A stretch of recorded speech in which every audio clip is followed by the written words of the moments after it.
The box of memories crashed to the floor, scattered photographs and precious mementos spreading across the cold tile like wounded memories. My mother-in-law, Elena, stood there, her face a mixture of triumph and calculated malice. "You think these matter?" she sneered, watching me fall to my knees among the remnants of my past. My name is Maya Winters, and at 32, I was about to discover that some family battles are won not through confrontation, but through patience and strategic precision. The destruction of my childhood memories wasn't a sudden impulse. It was the culmination of years of calculated manipulation, a calculated attempt to erase my identity, my roots, my very existence within the family narrative. Elena had always made it clear that I wasn't good enough for her son, Michael. From the moment we married, she treated me like an intruder, someone who didn't belong in their meticulously crafted family image. But today, she had crossed a line that could never be uncrossed. I remember the first time I realized how deeply she despised me. It was during our wedding rehearsal. While other mothers were helping their daughters-in-law adjust veils and calm wedding nerves, Elena was whispering subtle criticisms to Michael. "She's not from our social circle," she'd say. "Are you sure about this?" My background wasn't elite or wealthy. I came from a small town, worked my way through college, and built my career through sheer determination. To Elena, that translated to not good enough. But what she didn't know was that I had been preparing for this moment long before she realized a war was brewing. As I knelt among the scattered photographs, my mind raced through the careful documentation I had been collecting. Text messages, recorded conversations, emails, a comprehensive archive of Elena's manipulative behavior. Michael, my husband, stood in the doorway, shock etched across his face. "Mom, what have you done?" he whispered, his voice a mixture of disbelief and growing anger. Elena's laugh was cold, calculated. "Cleaning up," she said. "These old photographs, these remnants of her past, they don't belong in our family album." Our family album. Those words hung in the air, dripping with possessiveness and control. "These are my memories," I said quietly, my voice steady despite the hurricane of emotion swirling inside me. "My life before I met your son." Elena waved her hand dismissively. "Irrelevant," she muttered. "We'll create a new narrative, one that fits our family's image." What she didn't realize was that I had been collecting evidence, not just of her current actions, but of a pattern of manipulation that stretched back years. Screenshots of text messages where she tried to undermine my relationship with Michael. Recordings of conversations where she'd subtly poisoned his mind against me. My professional background in digital forensics wasn't just a career. It was about to become my most potent weapon. As Michael helped me gather the scattered memories, I could see the conflict in his eyes. Years of his mother's conditioning were being challenged, and the foundations of his understanding were crumbling. "Why would you do this?" he asked Elena, his voice breaking. "For the family," she responded, as if that explained everything. Some things are better left in the past. But I knew the truth. This wasn't about protecting the family. This was about control, about maintaining a narrative that she had carefully constructed over decades. That night, as Michael and I sat in our home, surrounded by the few photographs I had managed to salvage, I made a decision. This wouldn't be a moment of defeat. This would be a catalyst. "We need to talk," I said to Michael, spreading out the initial evidence I had gathered. "About your mother, about her pattern of behavior, and about our future." His eyes met mine, a mixture of fear and growing understanding. Little did Elena know, her attempt to erase my past was about to become the very instrument of her downfall. Every scattered photograph, every torn memory was a piece of evidence, a fragment of a much larger story that was about to unfold. The war had begun, and I was more than prepared. As the night deepened and Michael processed the magnitude of his mother's actions, I began meticulously organizing my strategy. Each piece of evidence, each documented interaction was a weapon, carefully chosen and precisely aimed.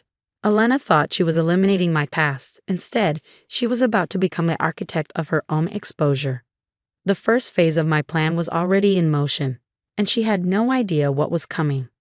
The next morning, I arrived at my digital forensics office earlier than usual, my mind a calculated storm of strategies. Elena's attempt to erase my past had transformed from a personal violation into a meticulously planned mission of exposure. My colleague David noticed my intensity immediately. "Something's different," he observed, sliding a cup of coffee across my desk. "You look like you're about to launch a full-scale investigation." If only he knew how accurate that observation was. I began compiling a comprehensive timeline of Elena's manipulative behaviors. Text messages, email threads, recorded conversations. Each piece of evidence was a carefully placed puzzle piece revealing a pattern of emotional manipulation that extended far beyond just me. Michael's support was crucial. The night after Elena's destructive rampage, he had finally seen through his mother's carefully constructed facade. "I can't believe I didn't see it before," he had whispered, his hands trembling as he looked through the documented evidence. My strategy wasn't about revenge. It was about exposure, about breaking a generational cycle of toxic control that had defined his family dynamics for decades. The first step was gathering irrefutable evidence. I knew Elena's manipulation wasn't just limited to our relationship. I suspected her control extended to other family members, creating a web of psychological manipulation that had gone unchallenged for years. I reached out to Michael's cousins, distant relatives who had always seemed uncomfortable during family gatherings. My initial conversations were careful, designed to open doors without appearing confrontational. "Do you remember when Aunt Elena managed to prevent Sarah from pursuing her art career?" I would casually ask, watching their reactions. The responses were revealing. Hushed confirmations, years of suppressed frustration bubbling just beneath the surface. Each conversation added another layer to the growing documentation of Elena's systemic emotional control. My professional skills became my most potent weapon. Digital forensics wasn't just my job. It was an art form of uncovering hidden truths. I began tracking Elena's digital footprint, understanding her communication patterns, her methods of manipulation. Bank statements revealed subtle financial manipulations, property transfers that seemed innocuous but hinted at a deeper pattern of control. Each document was meticulously saved, cross-referenced, verified. Michael was both my ally and my greatest challenge. Years of maternal manipulation had created deep-rooted psychological patterns that couldn't be undone overnight. "She always said she was doing this for our own good," he would say, his voice a mixture of pain and emerging clarity. I would respond with patience. Controlling behavior isn't protection. It's a form of emotional abuse. Slowly, methodically, we began building a comprehensive case, not just against Elena, but for Michael's own healing and understanding. My approach wasn't about destroying Elena. It was about revealing the truth, breaking a cycle of generational manipulation that had wounded multiple family members. The breakthrough came unexpectedly. A cousin, Sarah, the one Elena had previously prevented from pursuing her art career, agreed to meet me. Over coffee, her story unfolded. Elena had systematically undermined her dreams, using guilt and emotional manipulation to keep her trapped in a career she never wanted. She told me I would embarrass the family if I became an artist, Sarah revealed, tears forming in her eyes. She made me believe I wasn't good enough. Each revelation added another layer to our growing documentation. This wasn't just about me. This was about a pattern of control that had damaged multiple lives. Michael's transformation was profound. With each piece of evidence, with each revealed truth, he was deprogramming years of maternal conditioning. "I thought her control was love," he said one evening, his voice breaking. "I never realized how toxic it was." The digital evidence was mounting. Screenshots of manipulative text messages, recordings of conversations that revealed calculated emotional manipulation, financial documents showing subtle forms of control. But I wasn't interested in public humiliation. My goal was exposure, understanding, and ultimately healing. As we compiled the documentation, I realized this was bigger than a personal conflict. This was about breaking a cycle of generational trauma, about giving voice to those who had been silently suffering. Elena had no idea what was coming. Her attempt to destroy my memories had awakened a force she couldn't comprehend, a systematic, compassionate exposure of her lifelong pattern of emotional manipulation. The final pieces were falling into place. Family members who had been isolated, dreams that had been crushed, potential that had been stifled. All were becoming part of a narrative of understanding and liberation. Michael looked at me one evening, a newfound clarity in his eyes. "How do you stay so calm?" he asked. I smiled. "Because true power isn't about destruction. It's about understanding, exposing the truth, and creating space for healing." Little did Elena know, her attempt to erase my past was about to become the very instrument of her own exposure. The investigation was almost complete, and the final phase was about to begin. A reckoning was coming, not with anger, but with the most powerful weapon of all, the unvarnished truth. The family gathering was meticulously planned, not by Elena, but by me.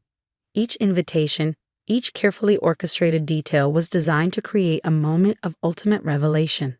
Michael's entire extended family arrived at the sprawling family estate, cousins, aunts, uncles, many of whom had been isolated or manipulated by Elena over the years. She believed this was just another typical family reunion. She had no idea she was walking into the most significant moment of her life. I sat quietly, watching Elena move through the room with her usual air of superiority. She didn't know that every person in this room now held a piece of documented evidence of her manipulative behavior.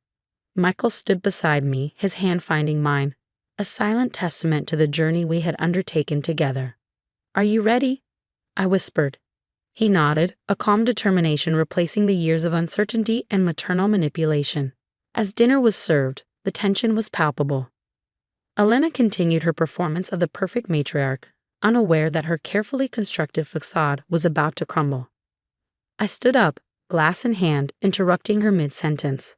"I'd like to share something with everyone," I said, my voice calm and clear. The room fell silent. Elena's smile froze. I began sharing stories, not with anger, but with a compassionate clarity that exposed the depth of her manipulation. The cousin whose art career was destroyed. The aunt who was prevented from pursuing her dream job. The family members who had been systematically isolated and controlled. Each story was accompanied by documented evidence, screenshots, recordings, financial documents, a comprehensive record of Elena's lifelong pattern of emotional manipulation. "This isn't about punishment," I explained. "This is about understanding, about breaking a cycle of control that has hurt this family for generations." Elena's face went through a remarkable transformation. Shock, then denial, then a desperate attempt to regain control. "You're lying," she stammered. "This is a conspiracy." But the evidence was irrefutable. Family members who had been silent for years began sharing their own experiences. Tears, realizations, moments of collective understanding swept through the room. Michael stepped forward. "Mom," he said, his voice firm but not angry, "we're not destroying you. We're giving you a chance to understand the damage you've caused."